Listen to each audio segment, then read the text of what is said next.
Hello YouTube! Today I'm going to be showing you how to care for pinguiculas. This is how I grow most of my pinguiculas that are a fair size. I just planted them in a bowl, but a pot works well. For the soil, you want to use peat moss and perlite mix. So here, this is kind of what it should look like. So you can see the peat moss and the perlite. The reason for this is because carnivorous plants don't want any nutrients in their soil. Pinguicula's main food source is fruit flies and gnats, and they can sometimes catch mosquitoes too. Look at this one. Lots of little fruit flies on it.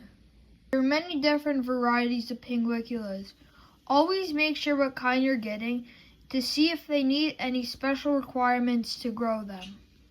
Like all carnivorous plants, don't use regular tap water to water them. You have to use distilled water, reverse osmosis water, or rainwater works too. Distilled water is very cheap. A bottle like this, 4 liters, is only about $2, and it can water your pinguicula for probably about a month. Collect rainwater. You can use a rain barrel to collect the water. Also, in the winter, you can melt snow, and that will give you water. Make sure your pinguiculas don't dry out for too long, or they will die. You can also leave them in a little tray of water in a plastic lid like this, so you don't have to worry about them drying up.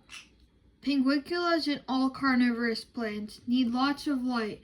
For pinguiculas, you want to get as much as you can, but 6 to 8 hours of light each day should work.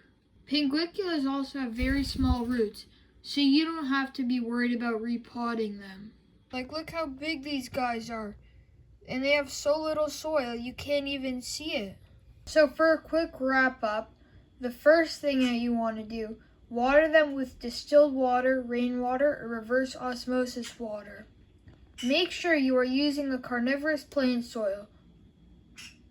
Sphagnum moss, peat moss, perlite works well. So does just peat moss and perlite. Make sure their soil is always wet, or at least make it so their soil doesn't dry out for over 2 days.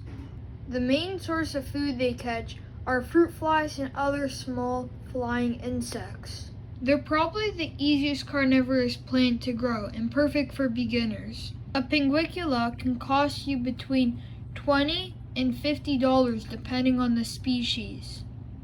They stay relatively small, but some like these ones, these are Pinguicula gigantea.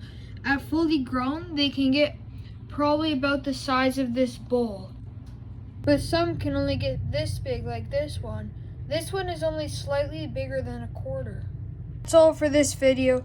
If you found it helpful, please leave a like. It helps out a ton. Bye.